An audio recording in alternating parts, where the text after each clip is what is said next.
Good evening. It's a wild evening here, rainy, windy, but we're nice and cosy and very blessed to be inside.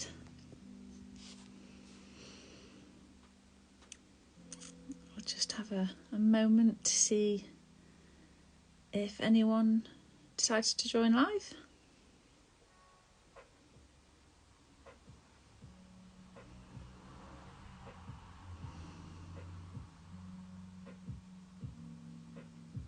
Just take a moment. If you're watching the replay, you can take this time to just get comfy and cosy, settle into this space.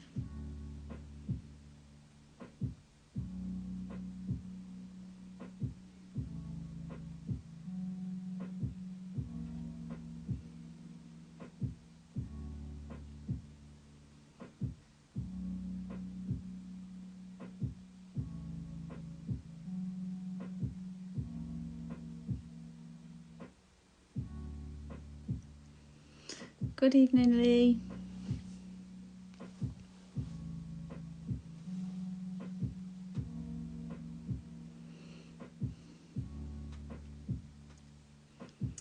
We're just waiting a moment just to see if anyone else joins live.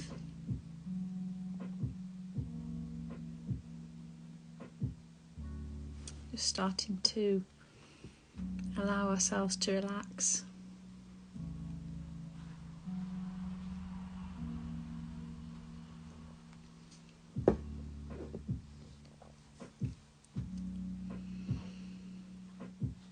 Hey Sonia,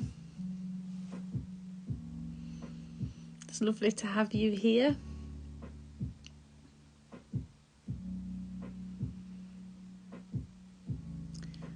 We'll get started in a second in the same way we always do, and just bring our attention to our breath and relax our body. Yes, Sonia.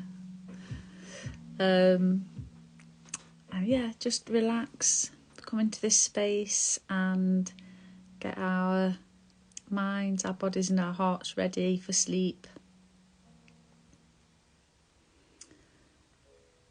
So we'll begin. As always, I invite you to close off your eyes if you want to.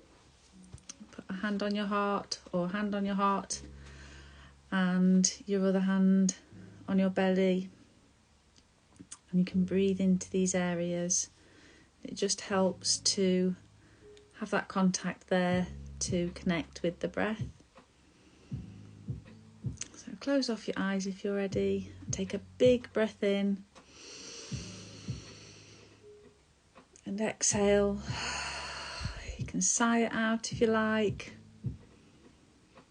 Keep taking those big, slow, long breaths. And as you exhale each time, allow your muscles to start to feel heavy and relaxed and connect with the earth and feel supported and safe. And with each exhale, relax a little bit more. If you've got any tension in your neck and shoulders, you can lift your shoulders up to your ears and then gently allow them to drop and roll them backwards a few times. Roll them forwards a few times. Hey Manjeet. We're just relaxing, rolling our shoulders, taking some deep breaths, and just checking in with where we're at and getting ready for the story. And as always, as one last little thing, we'll check in, starting at our toes and coming all the way up, just to really make sure we're relaxed and ready. And you can close your eyes again for this part if you like, or have your water handy.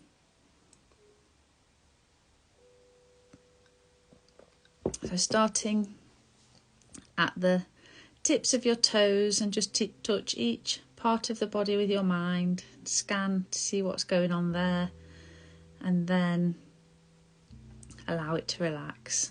It's that easy.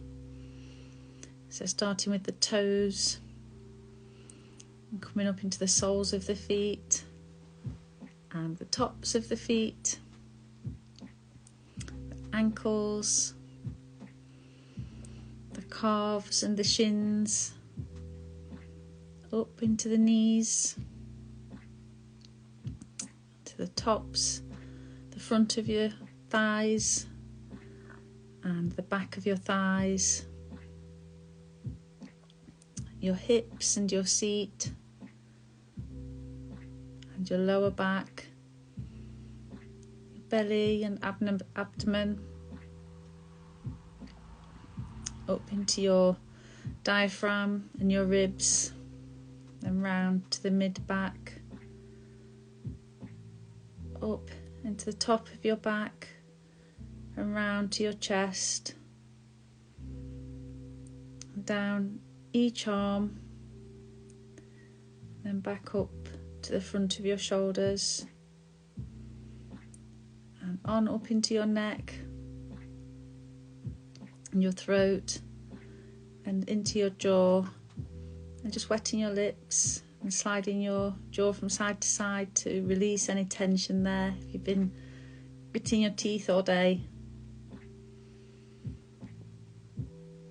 Just sliding your jaw from side to side. Hi Lily. And then continuing up the face into the cheeks, the side of your face, and your eyes and eyebrows. Give them a wiggle to relax them. Up the forehead, and then up into the crown of your head, and then down the back of your head and your neck to join back at the shoulders. If you want to give them one more little rotation. And if you're ready, then I'll begin the next chapter. Hi Dan. We're just about to begin. So this is chapter 9, The Mock Turtle's Story.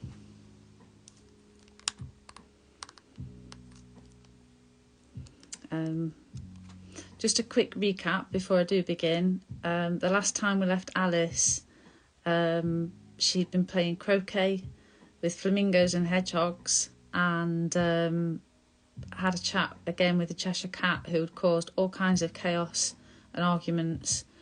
So the Duchess had been summoned to come and decide the argument. So that's where we're picking back up. "You can't think how glad I am to see you again, dear old thing," said the Duchess as she tucked her arm affectionately into Alice's and they walked off together. Alice was very glad to find her in such pleasant temper, and thought to herself that perhaps it was only the pepper that had made her so savage when they met in the kitchen. "When I'm a Duchess," she said to herself, not in a very hopeful tone though, "I won't have any pepper in my kitchen at all. Soup does very well without. Maybe it's always pepper that makes people hot-tempered," she went on, very much pleased at having found out a new kind of rule. "And vinegar that makes them sour, and chamomile that makes them bitter, and barley sugar and such things that make children sweet-tempered. I only wish people knew that, then they wouldn't be so stingy about it, you know." She had quite forgotten the Duchess by this time, and was a little startled when she heard her voice close to her ear. "You're thinking about something, my dear, and that makes you forget to talk. I can't tell you just now what the moral of that is, but I shall remember it in a bit." "Perhaps it hasn't one," Alice ventured to remark. "Tut, tut, child," said the Duchess. "Everything's got a moral, if only you can find it." And she squeezed herself up closer to Alice's side as she spoke. Alice did not much like keeping so close to her, first because the Duchess was very ugly, and secondly, because she was exactly the right height to rest her chin upon Alice's shoulder, and it was an uncomfortably sharp chin. However, she didn't like to be rude, so she bore it as well as she could. "The game's going on rather better now," she said, by way of keeping up the conversation a little. "'Tis so," said the Duchess, "and the moral of that is, oh, 'tis love that makes the world go round." "Somebody said," Alice whispered, "that it's done by everyone minding their own business." "Ah, well, it means much the same thing," said the Duchess, digging her sharp little chin into Alice's shoulder as she added, "and the moral of that is, take care of the scents and the sounds will take care of themselves." How fond she is of finding morals in things, Alice thought to herself.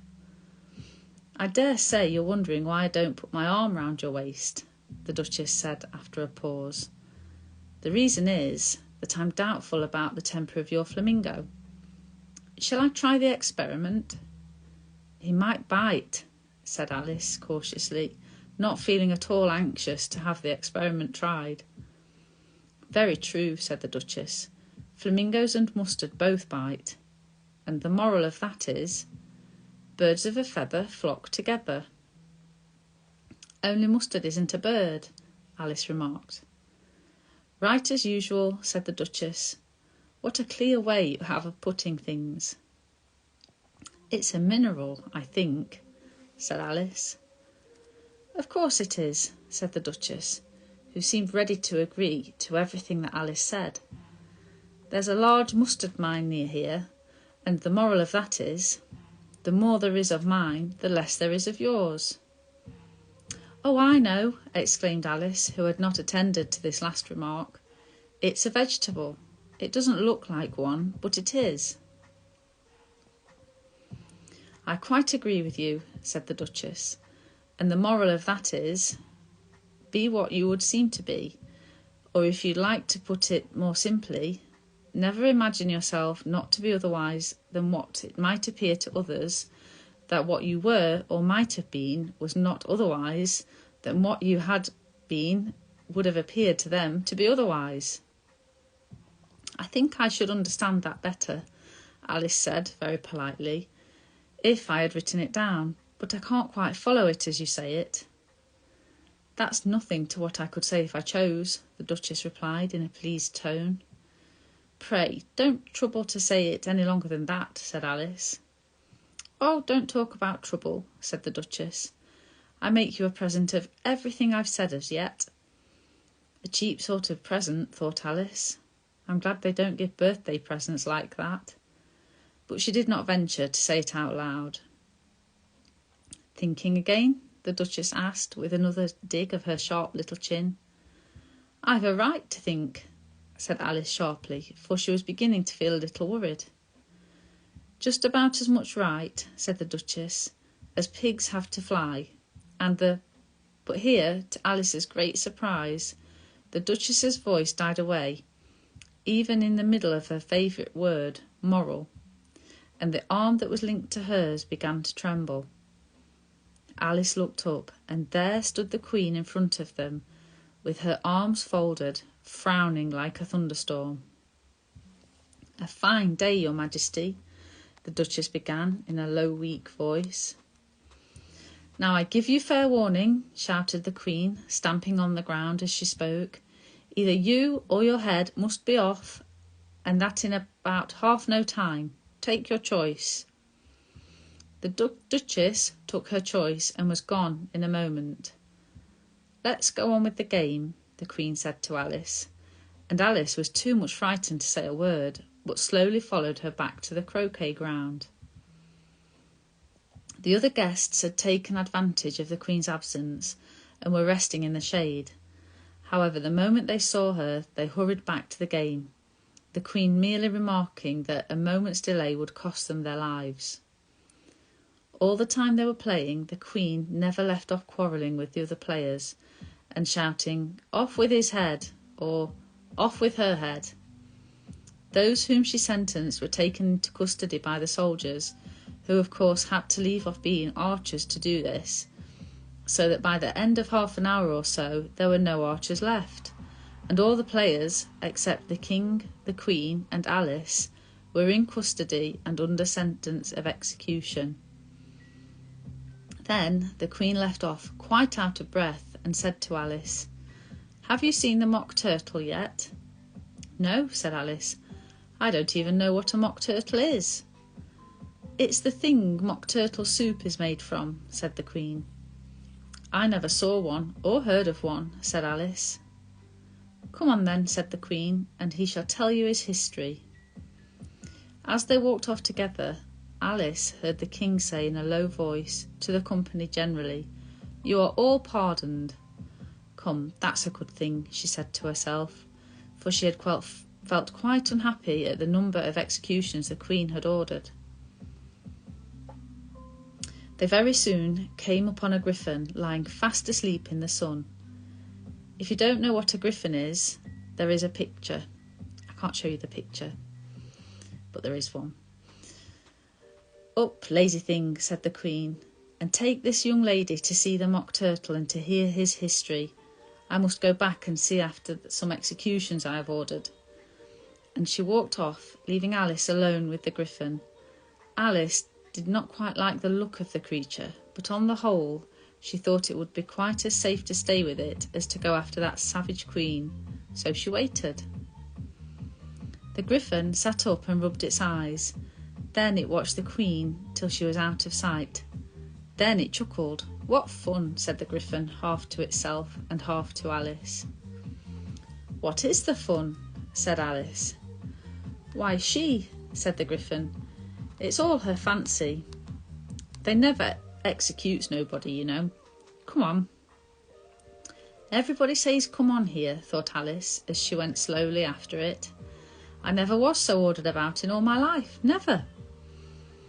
They had not gone far before they saw the mock turtle in the distance, sitting sad and lonely on a little ledge of rock, and as they came nearer, Alice could hear him sighing as if his heart would break. She pitied him deeply. "What is his sorrow?" she asked the griffin, and the griffin answered, very nearly in the same words as before, "It's all his fancy. He hasn't got no sorrow, you know. Come on." So they went up to the mock turtle, who looked at them with large eyes full of tears, but said nothing. "This here young lady," said the griffin, "she wants for to know your history, she do." "I'll tell it her," said the mock turtle in a deep, hollow tone. "Sit down, both of you, and don't speak a word till I've finished." So they all sat down, and nobody spoke for some minutes. Alice thought to herself, "I don't see how he can ever finish if he doesn't begin," but she waited patiently. "Once," said the mock turtle at last with a deep sigh, "I was a real turtle." These words were followed by a very long silence, broken only by an occasional exclamation of "Huh" from the griffin, and the constant heavy sobbing of the mock turtle. Alice was very nearly getting up and saying, "Thank you, sir, for your interesting story," but she could not help thinking there must be more to come, so she sat still and said nothing. "When we were little," said the mock turtle at last, more calmly, though still sobbing a little now and then, "we went to school in the sea. The master was an old turtle. We used to call him Tortoise." "Why did you call him Tortoise if he wasn't one?" Alice asked. "We call him Tortoise because he taught us," said the mock turtle angrily. "Really, you are very dull." "You ought to be ashamed of yourself for asking such a simple question," added the griffin. And then they both sat silent and looked at poor Alice, who felt ready to sink into the earth. At last the griffin said to the mock turtle, "Drive on, old fellow. Don't be all day about it." And he went on in these words. "Yes, we went to school in the sea, though you mayn't believe it." "I never said I didn't," interrupted Alice. "You did," said the mock turtle. "Hold your tongue," added the griffin, before Alice could speak again. The mock turtle went on. We had the best of educations. In fact, we went to school every day. I've been to a day school too, said Alice. You needn't be so proud as all that. With extras? Asked the Mock Turtle a little anxiously. Yes, said Alice. We learned French and music. And washing? Said the Mock Turtle. Certainly not, said Alice indignantly. Ah, then yours wasn't a really good school, said the Mock Turtle in a tone of great relief. Now at ours, they had at the end of the bill French, music and washing, extra. You couldn't have wanted it much, said Alice, living at the bottom of the sea. I couldn't afford to learn it, said the Mock Turtle with a sigh. I only took the regular course. What was that? Inquired Alice. Reeling and writhing, of course, to begin with, the Mock Turtle replied, and then the different branches of arithmetic, ambition, distraction, uglification, and derision. I never heard of uglification, Alice ventured to say. What is it? The Gryphon lifted up both its paws in surprise. What? Never heard of uglifying, it exclaimed. You know what to beautify is, I suppose. Yes, said Alice doubtfully. It means to make anything prettier. Well then, the Gryphon went on, if you don't know what to uglify is, you are a simpleton. Alice did not feel encouraged to ask any more questions about it, so she turned to the Mock Turtle and said, What else had you to learn? Well, there was mystery, the Mock Turtle replied, counting off the subjects on his flappers. Mystery, ancient and modern, with seography, then drawling. The drawling master was an old conger eel that used to come once a week. He taught us drawling, stretching and fainting in coils. What was that like? Said Alice. Well, I can't show it you myself, the Mock Turtle said. I'm too stiff, and the Gryphon never learnt it. Hadn't time, said the Gryphon. I went to the classics master, though. He was an old crab, he was. I never went to him, the Mock Turtle said with a sigh. He talked laughing and grief, they used to say. So he did, said the Gryphon, sighing in his turn, and both creatures hid their faces in their paws. And how many hours a day did you do lessons? Said Alice, in a hurry to change the subject. 10 hours the first day, said the Mock Turtle, 9 the next, and so on. What a curious plan, exclaimed Alice. That's the reason they're called lessons, the Gryphon remarked, because they lesson from day to day. This was quite a new idea to Alice, and she thought it over a little before she made her next remark. Then the 11th day must have been a holiday. Of course it was, said the Mock Turtle. And how did you manage on the 12th? Alice went on eagerly. That's enough about lessons, the Gryphon interrupted in a very decided tone. Tell her something about games now. Well, that was chapter 9. Chapter 10 we'll pick up on Wednesday at the same time. See how we get on, and then that'll be it on Sunday. There's just 3 chapters left, so we'll have Wednesday and a double chapter on Sunday, and that'll be that for Alice. I thank you all so much for coming and listening to the story. I hope you enjoyed the nonsense, and I really hope you have a really lovely night's sleep and are really rested. And I'll see you all very soon.